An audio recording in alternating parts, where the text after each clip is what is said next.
All right, so this is going to be a video introducing the idea and the concepts behind the unit circle, as well as introducing the sine and cosine functions. Before you do start this video, you should understand what sine and cosine and trig functions are already. If you remember SOHCAHTOA, sine is opposite over hypotenuse, cosine is adjacent over hypotenuse, and tangent is opposite over adjacent. You should know that from previous math classes. We'll discuss it a little bit here, but you do have to know that before going to the rest of the video. Here's the learning objectives for this section. It says right here, in this section, you will find function values for the sine and cosine of 30 degrees, or if you remember the last video, we talked about going from degrees to radians. 30 degrees is pi over 6 radians. 45 degrees or pi over 4, and 60 degrees or pi over 3. So you have the degree measurements and the radian measurements. You're going to be able to identify the domain and range of the sine and cosine functions based on the unit circle. And then we're going to use reference angles to evaluate trigonometric functions. All right, first thing we're going to do is talk about what the unit circle is. Again, I kind of said this before, you do have to know before going in here about that sine of any angle, in this case theta, is always going to be the opposite side divided by the hypotenuse.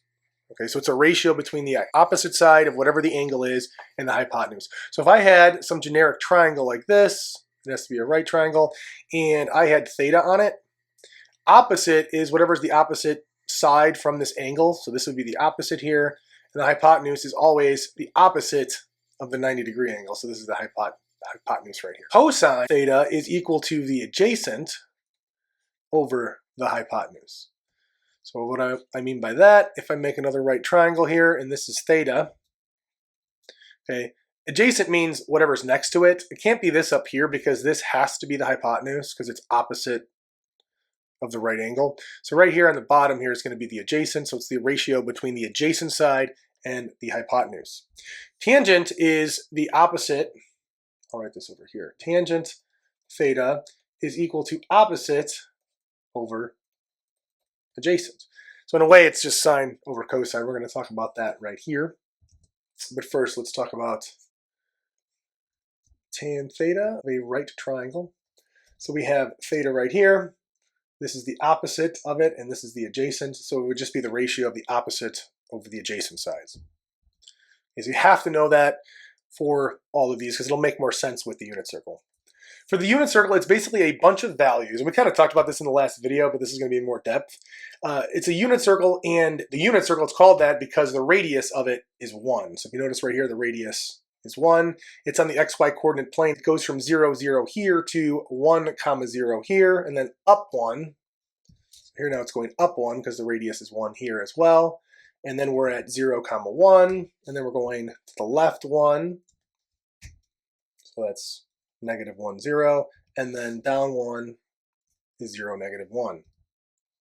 Okay, and again, over here, this is the origin. So this is 0, 0 right here. Okay, it's called the unit circle again because unit meaning one, uno, if you think about it in Spanish, is 1. And as you go around, this is home base, so you're going to start right here.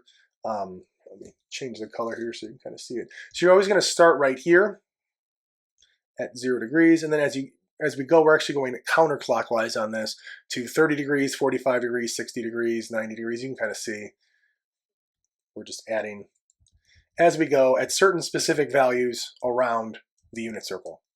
If you did make a triangle here with this point and then just bring this down, and then we just kind of extend this line right here, you end up with a right triangle.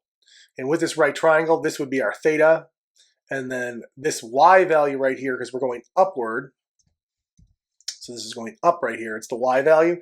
That y value is the sine because the hypotenuse is always 1. No matter what triangle you draw anywhere on this, the triangle is always going to have 1 for the hypotenuse because it extends up that radius, which is 1. This is just the radius. They're all just radii, and it's the unit circle. The radius is 1. So the y in this case is just going to be, for sine, opposite over hypotenuse. The hypotenuse is always 1, so it's just going to be whatever the y is. That's why up here it says y is equal to sine theta.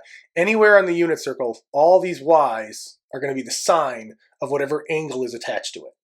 Okay, we're going to do some example problems to kind of seal this in a little bit more. But if you're ever looking for the sine of some angle value that's on the unit circle, for example, let's find the sine of pi over 6, well, the sine is just the y at that angle. So we go from 0 to pi over 6. Right here it says pi over 6, and it's equal to 1/2. If you put that in your calculator, you would also get 1/2. But the unit circle, you have to memorize those specific values. It also gives the exact values, where the calculator would give you a decimal value. So √3/2, the calculator would give a decimal value, depending on the calculator you use, but usually it'd be a decimal value. The x, super important to understand, is cosine. Okay, so these are the cosines for each of these, all the x's. Okay, and the reason for that is because it's how far over it goes, which ends up being the adjacent.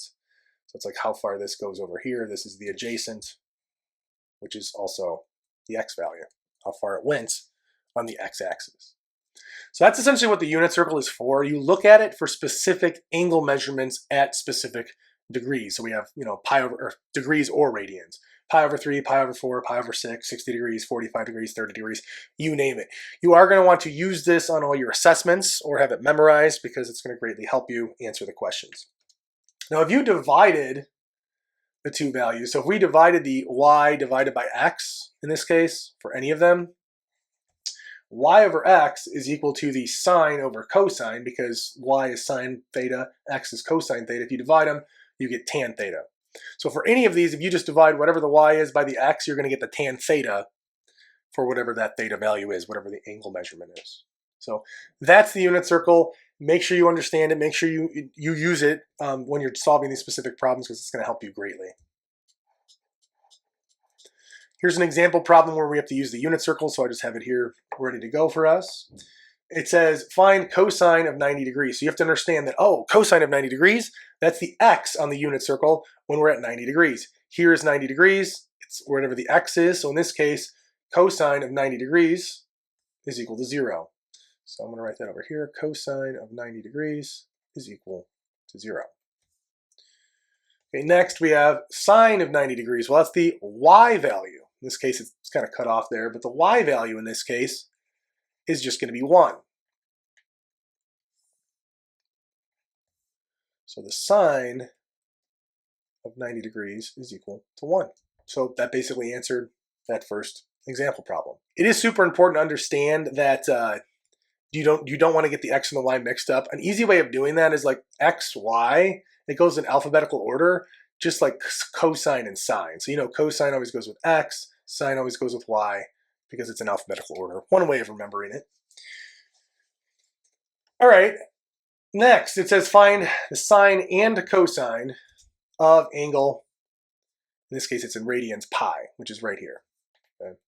Well, cosine of pi is equal to whatever the x is. In this case it's -1, and the sine of pi is equal to 0. Okay. Onward we go. Using the unit circle to find coordinates. So now this example problem says find the coordinates of the point of the unit circle where the angle is 7 pi over 6. So now you have to look in the unit circle, find 7 pi over 6. It's right here.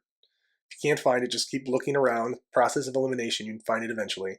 And it wants the coordinates. The coordinates are right here. Super easy, just looking at the unit circle. So the answer would be -√3/2, -1/2. So that's a video on the unit circle. Very brief introduction. We're going to be using this later on in the unit, as well as the next couple units as well. If you have any questions about anything in this video, let me know.